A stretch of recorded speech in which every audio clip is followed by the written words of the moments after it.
If you want to make your first or next $100,000, you need to follow these 5 simple lessons from Warren Buffett. The majority of content out there about Warren Buffett gets it completely wrong. That content focuses on how Warren Buffett invests and makes money right now. But there's one big problem with that. Warren Buffett is currently a billionaire, and unfortunately for us, we aren't yet billionaires. The way a billionaire goes about making money is different from that of the average person. So this video is going to be different. This video is going to focus on how Buffett made his money when he first was starting out, a topic incredibly valuable if you're watching this video. So by the time Buffett was 30 in 1960, he was worth over $1 million. Adjusting for inflation, that comes out to a mind-boggling $10 million at just 30 years old. The craziest part about this is that what Buffett did was super simple and can be replicated by you. So with that background, let's get into the list.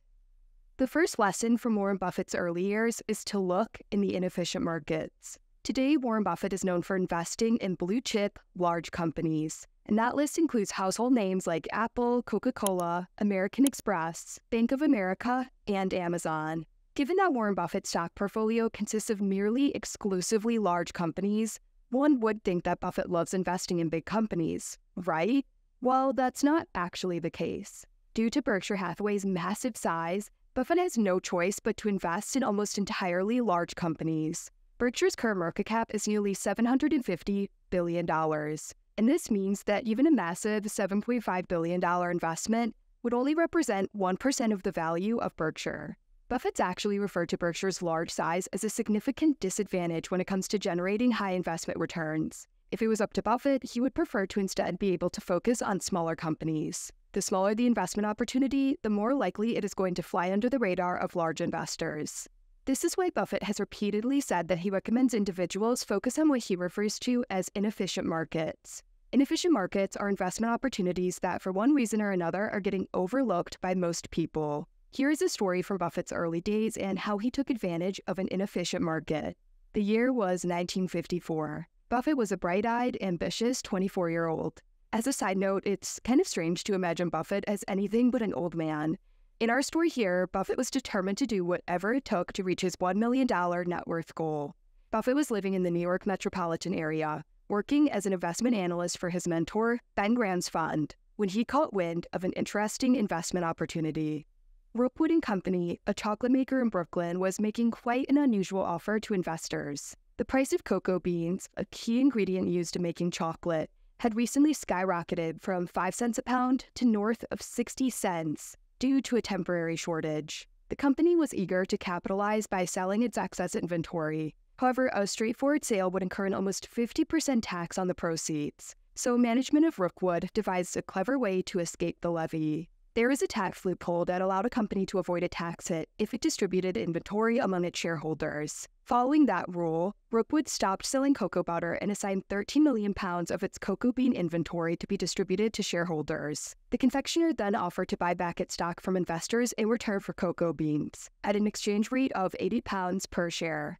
The repurchase program allowed it to leverage the elevated price of cocoa, avoid hefty taxes, and reduce its outstanding shares in the process. However, Buffett realized that Rookwood was effectively selling its beans at a discount to the current market price of the commodity. He spent the next few weeks buying shares, exchanging them for cocoa beans, and selling the beans on a commodities exchange. Using numbers to demonstrate what was happening, Buffett could buy shares in the company for $60 each and then would receive $80 worth of cocoa beans from the company in exchange for his share. He then would turn around and sell those cocoa beans, netting Buffett a quick $20 per share in profit without any risk. The profits were good and my only expense was Subway tokens, Buffett said in his 1988 letter to shareholders. This is just one example, but it sure as heck demonstrates the point of why it's so important to look in these so-called inefficient markets. There are attractive profit opportunities if you're willing to get a little creative. The next lesson from Buffett on how to make your first $100,000 is to start a side business. Buffett was the king of side hustles before they even became trendy. After spending some time working for his grandfather in his grocery store, Buffett decided that he never wanted to work for someone else ever again. He knew right away he wasn't cut out for manual labor and he hated getting bossed around. Now, you don't have to go to the extreme of never working for someone ever again, But there is still something to be learned from Buffett here. He was able to save up the equivalent of $53,000 in today's money working part-time after school and on weekends. There is no reason why you can't do something similar, especially with how easier the internet has made things. By today's standards, Buffett's side businesses seem awfully primitive. At 13, he took what would have been a mind-numbing job as a paperboy and turned it into a competition with himself. Buffett woke up at 4:30 in the morning to deliver copies of the Washington Post, and he challenged himself to find ways to serve each of his 5 buildings faster. Then he found ways to track when the houses along his route had subscription magazines expiring and sold new subscriptions on the side, along with calendars. My personal favorite side business of Buffett was his pinball machine empire. Buffett and one of his buddies bought a broken pinball machine for $25. His friend was in charge of fixing up the machine, while Warren was the one responsible for finding locations for the machines. Buffett made the pitch to local barbers to let them put the machines in the waiting area in exchange for half the profits. The idea was a huge success, bringing in $4 or roughly $55 in today's money on its very first night. Both the barber and young Buffett were thrilled. After a week, Buffett walked away with $25 and reinvested it into another machine. He continued until there were 7 or 8 machines around town making him money. Talk about passive income. Buffett went on to sell this pinball business for $1,200 or the equivalent of nearly $16,000 in today's money. Quite an impressive accomplishment for a teenager.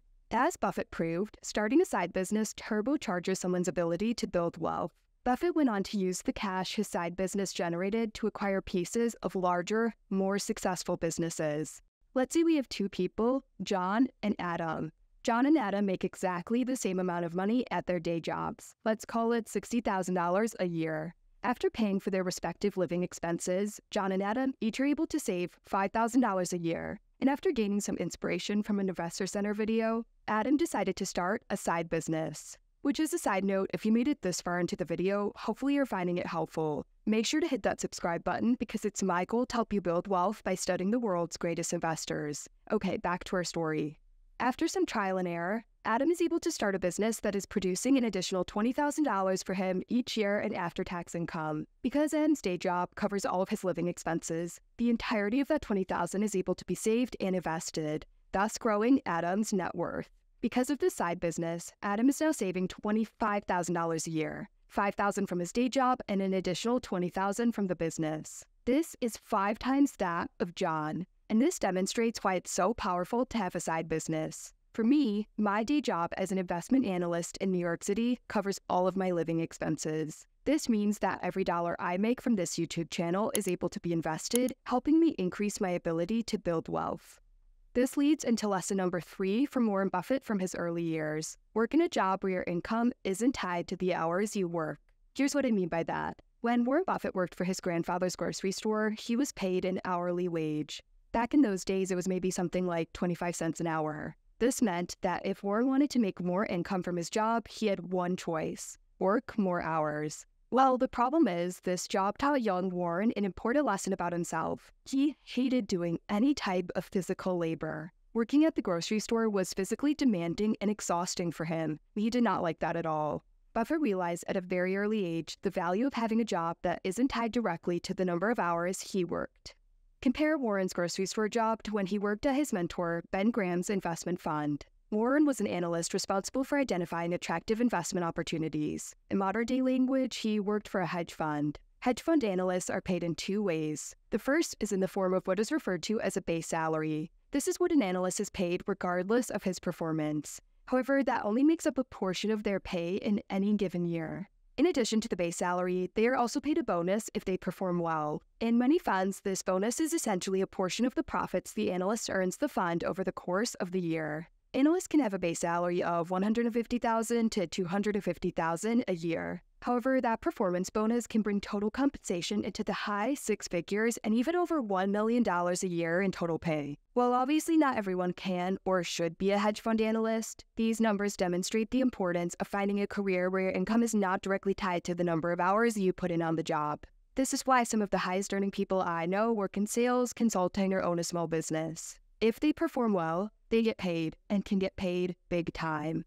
It doesn't even matter how much you earn if you aren't following number 4 on our list. Live below your means. When Warren was in his mid-20s, he got very well compensated in his role at Ben Graham's fund. His starting base salary was over $100,000 in today's money, and that's not even counting any bonuses he earned and income from his successful investments. Despite this high income, Buffett didn't live in a glamorous, luxury Manhattan apartment. Instead, he lived in a lower-cost suburb called White Plains in order to save money. Buffett could easily have afforded a swanky Manhattan apartment by most people's standards. He liked his job working for Graham, but he still wanted financial independence and was willing to make sacrifices to get there. Once Buffett learned about this beautiful little thing called compound interest, it completely changed the way he thought about money.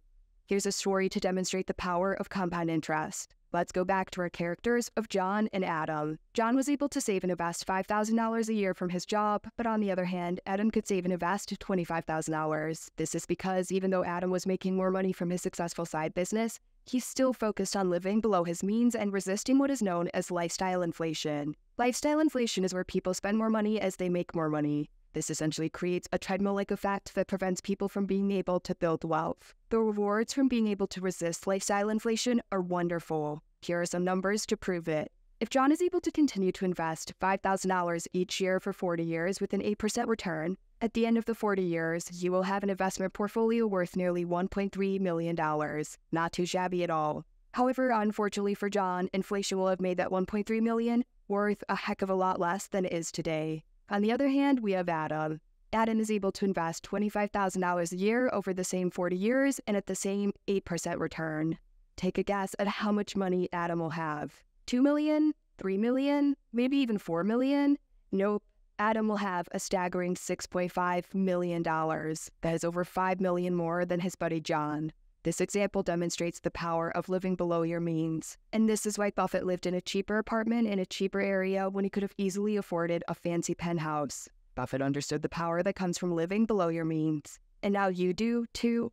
The fifth lesson from Buffett is to be a learning machine. According to Warren, being a learning machine means always learning new things and upgrading your skill sets. Buffett's business partner, Charlie Munger, had this to say when talking about what has been the secret to Buffett's success. If you take Warren Buffett and watched him with a time clock, I would say half of all the time he spends is sitting on his butt and reading. If you take Berkshire Hathaway, which is certainly one of the most best-regarded corporations in the world, and may have the best long-term investment record in the entire history of civilization, the skill that got Berkshire through one decade would not have sufficed to get it through the next decade with the achievements made, without Warren Buffett being a learning machine, a continuous learning machine.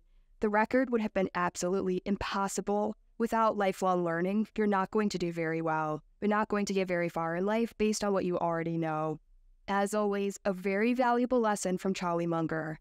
Ultimately, by continuously improving your knowledge and skills, you are upgrading your earnings capacity. At one of the legendary Berkshire Hathaway annual meetings, Buffett was asked what his best piece of advice was for someone worried about the economy and inflation, which, by the way, is again pretty topical here in the year 2023. Given how Warren Buffett is universally regarded as the greatest investor of all time, naturally one would expect his answer to focus on a certain type of financial investment, maybe buying a certain type of stock or buying index funds, or maybe even employing a specific type of investing strategy. Instead, Buffett's answer caught the crowd off guard. He said the best investment anyone can make is an investment in themselves. Now I know at first that sounds like an extremely lame answer. However, he went on to clarify. By continually investing in yourself, you are becoming better and better at what you do. If you keep up with it enough, it's not too long until you are the best in town at what you do. When you're the best accountant, dentist, or plumber in town, you can charge whatever price you want for your services. It's essentially a license to print money.